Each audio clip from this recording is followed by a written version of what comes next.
আমাদের জীবনে যখন কোনো প্রবলেম আসবে হাসতে হাসতে নাচতে নাচতে বিদায় দেওয়াটাই উচিত। এই ভিডিওতে আমি থাম্বনেল বানানোটা দেখা। রাধে রাধে আমার প্রিয় পরিবার, কেমন আছো তোমরা সবাই? আশা করি সবাই খুব ভালো আছো, আমিও খুব ভালো আছি। মাম্পিস ক্রিয়েশনের নতুন একটা ভিডিওতে সবাইকে অনেক স্বাগত আর অনেক ভালোবাসা। তো বন্ধুরা, আজকে হয়তো আমার এরকমভাবে ভিডিও দেখে হয়তো অনেকে হাসাহাসি করা শুরু করে দিয়েছো। আর হচ্ছে গিয়ে কম্পিউটারে গান চলছিল, তাই আর মনটা একটু খারাপ ছিল বলে তাই হাসতে হাসতে নাচতে নাচতে ওই মন খারাপটাকে বিদায় দিয়েছি। তো এরকমই তোমাদের জীবনে যখন কোনো প্রবলেম আসবে হাসতে হাসতে নাচতে নাচতে বিদায় দেওয়াটাই উচিত। আর যদি কেউ নাচতে না পারো তাহলে গান গাইতে গাইতে বিদায় দিও। তো বন্ধুরা, আজকে সকালবেলা মা খাবার দাবার নিয়ে চলে গেছে, আজকে রান্নারও কিছু নেই। আর জানি হয়তো আমার ভিডিওটা দেখে হয়তো অনেকে হাসছো, থাক আর হেসে কাজ নেই। চলো এবার নাচতে নাচতে খুব খিদে পেয়ে গেছে, তাই দোকান থেকে একটা বিস্কুট এনেছিলাম, তো সেই বিস্কুটটাই এখন খাবো। আর খেতে খেতে একটা ভিডিও দেখছিলাম, যেটা হচ্ছে ইউটিউব চ্যানেল কী করে গ্রো করা যায়, যেগুলো আমার ইউটিউব চ্যানেলে বা আমার ইউটিউবে প্রচুর আমি এই ধরনেরই আর কি ভিডিও দেখে থাকি, সেটা কম্পিউটারে হোক বা ফোনে হোক, যে কী করে ইউটিউব চ্যানেল গ্রো করা যায়। কারণ যেটা আমার কাজ, তো আমি কাজ রিলেটেডই ভিডিও দেখি। আর এতক্ষণ জাস্ট নাচছিলাম বলে ভীষণ খিদে পেয়ে গেছিলো। তো যাই হোক, এবারে আমার ভাই এসছে আমার সাথে দেখা করতে, হচ্ছে ওর শরীরটাও খারাপ কিছুদিন ধরে, আর আমার শরীরটাও খারাপ, তার এক রুগী আরেক রুগীর সাথে দেখা করতে এসছে। তো যাই হোক, ও যেহেতু এসছে, চলো ওর সাথে একটু কথা বলে নিই। তারপর এখানে নিজে রেডি হয়ে গেছিলাম, কারণ হচ্ছে যাবো হচ্ছে একটু বাজারে, কারণ খুব তাড়াতাড়ি আমাদের বাড়িতে নিমন্ত্রিত কিছু মানুষ আসছে। তো যাই হোক, সেটা আজ না কাল, সেই সব বিষয় দেখতে গেলে তো ভিডিওটা দেখতে হবে, আজকেরও কালকেরও প্রতিদিনেরই। তো যাই হোক, তারপর হচ্ছে বাজারে ব্যাগ নিয়ে চললাম হচ্ছে গিয়ে বাজার করতে। আর এখানে কিছুটা আলু বেছে নিচ্ছিলাম, কারণ যদি আলুগুলো না বাছি না, তাহলে কেমন যেন সেই পচা পচা আলু দিয়ে দেয়। জানো, আগের বার যে 5 কেজি আলু নিয়ে এসেছিলাম, সেই 5 কেজির আলুর মধ্যে 500 আলুও কি বলবো, 500 আলু শুধুমাত্র জাস্ট ছিল, আর বাকি আলুগুলোই প্রায় 4.5 কেজি আলু ইঁদুরে নিয়ে গেছে। জানো, এত মনটা খারাপ হয়ে গেছিলো। আগের বার যে আমি আলু নিতে এসেছিলাম, তো সেইবারে আলু জাস্ট নিয়ে গেছি, সেইখান থেকে হচ্ছে গিয়ে 500 আলু জাস্ট রয়েছে, আর বাকি 4.5 কেজি আলুই হচ্ছে নিয়ে গেছে ইঁদুরে। তো তারপরে যে বাজারে গেলাম, আর বাজার থেকে যে সমস্ত আর কি বাজারগুলো করে নিয়ে এসলাম, যেহেতু আমি মা বাবা কেউ যায়নি, আমি একাই গেছিলাম বাজারে। আর তাই ভারী ভারী ব্যাগগুলো নিয়ে এসছে, সত্যি খুব কষ্ট হয়ে গেছিলো, যেহেতু সাইকেলে করে এই ভারী ভারী ব্যাগগুলো নিয়ে এসেছিলাম। ব্যাগগুলো আনার পরে আমার সত্যি খুব কষ্ট হয়ে গেছিলো, কারণ যেই রোদ যেই গরম, তার মধ্যে এই ভারী ভারী ব্যাগগুলো আনা সত্যি খুব খুব খুব কষ্টকর ব্যাপার। আর কারণ সেটা তারপরের ভিডিওতে দেখতে হবে। তারপরে দাদু দিয়ে দিয়েছিল হচ্ছে গিয়ে এখানে প্রসাদ, কারণ মন্দিরে পুজো দিচ্ছিল, তো সেখানে প্রসাদ দিয়ে দিয়েছিল বলছে। তারপর প্রসাদটা খেলাম। তো যাই হোক, ভিডিওটা যারা এখনও পর্যন্ত দেখছো তাদেরকে তো অসংখ্য অসংখ্য ধন্যবাদ আমার ভিডিওটা এতক্ষণ পর্যন্ত দেখার জন্য। আর ভিডিওটা যদি বেশি ভালো লেগে থাকে, তাহলে নিজের আত্মীয় স্বজন বা বন্ধু বান্ধবের কাছে আমার ভিডিওটা পৌঁছে দিও, এটাই তোমাদের কাছে আমার রিকোয়েস্ট। তো চলো, এখানে টমেটো আর যেই 7 আপটা এনেছিলাম, তো সেটাই আর কি ফ্রিজে ঢোকাবো। আর যেহেতু আমার ক্যামেরাটা ঠিকঠাকভাবে রাখা ছিল কি না, এটা নিয়ে কনফিউজ ছিল, তো যার কারণেই আর কি ক্যামেরা দিয়ে বারবার আসছিলাম।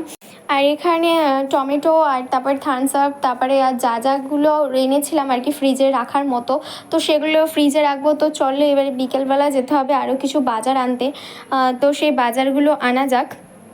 তো এবারে দোকানে গিয়ে এই যে এখানে বেশ কিছু চাল পছন্দ হয়েছিল, তো কালকের জন্য কিছু চাল নেব, তো যার কারণে আর কি কিছুটা ভিডিও করলাম। তো খুব ভালো এই দোকানের চালগুলো, সত্যি সত্যি সত্যি খুব ভালো ছিল, যেটা আজকে যেই রান্না করার পর যেটা বুঝলাম, সত্যি খুব ভালো ছিল এই দোকানের চালগুলো। আর এখানে মিষ্টির দোকানে এসেছিলাম কিছু মিষ্টি নেব বলে, কারণ কালকে অবশ্যই অতিথিরা আসছে, তো অতিথি আপ্যায়নে তো মিষ্টি লাগবে। আর এখানে কিছু বাজার নিচ্ছিলাম, শশা শাক টাক এগুলো নিচ্ছিলাম। আর ওখানে চাল আর মিষ্টি যেহেতু এনেছি, আর আমি সকালবেলা দুধ এনেছিলাম, দুধটা গেছিলো কেটে, এত মনটা খারাপ হয়ে গেছিলো, সত্যি খুব মন খারাপ হয়ে গেছিলো। আর এখানে একটা দিদিভাই একটা আমার ভিডিওতে কমেন্ট করেছিল যে থাম্বনেল দেখতে চায়, আমি কি করে আর কি থাম্বনেল বানাই, তো সেই থাম্বনেলটা দেখতে চায়, থাম্বনেল বানানোটা দেখতে চায়। তো অবশ্যই আমি এই ভিডিওতে আমি থাম্বনেল বানানোটা দেখাবো।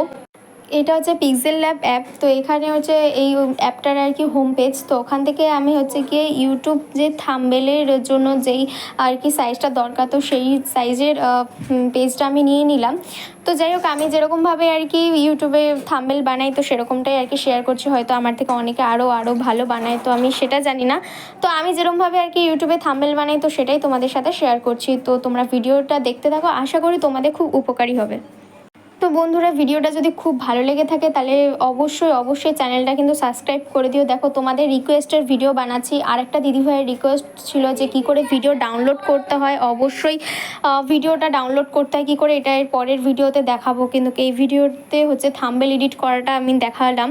তো অবশ্যই কিন্তু ভিডিওটা দেখতে থাকো, আশা করি তোমাদের জন্য খুব উপযোগী হবে।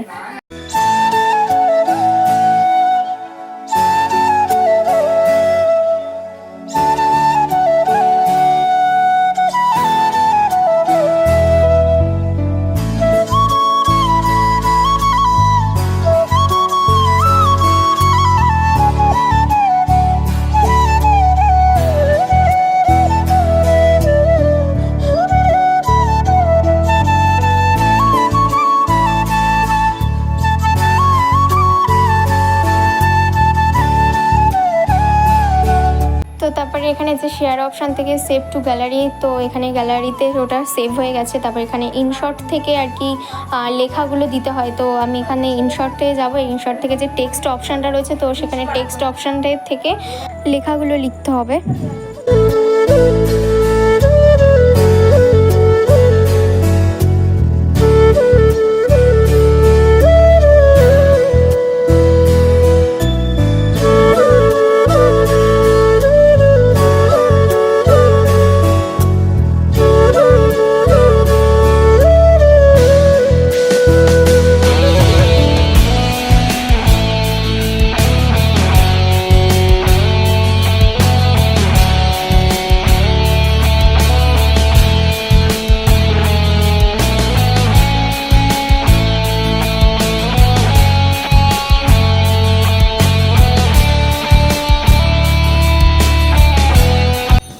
ভিডিওটা যদি বেশি ভালো লেগে থাকে তাহলে অবশ্যই like, comment, share and subscribe করবে। আর কেমন লাগলো ভিডিওটা অবশ্যই জানাবে। ভিডিওটা খুব রিকোয়েস্টেড ভিডিও ছিল, তো যার কারণে আর কি ভিডিওর থাম্বনেল এডিটটা দেখালাম। আর আমি যেরকমভাবে এডিট করি তো সেরকমভাবে দেখালাম। অনেকে হয়তো আমার থেকে অনেক ভালো করে।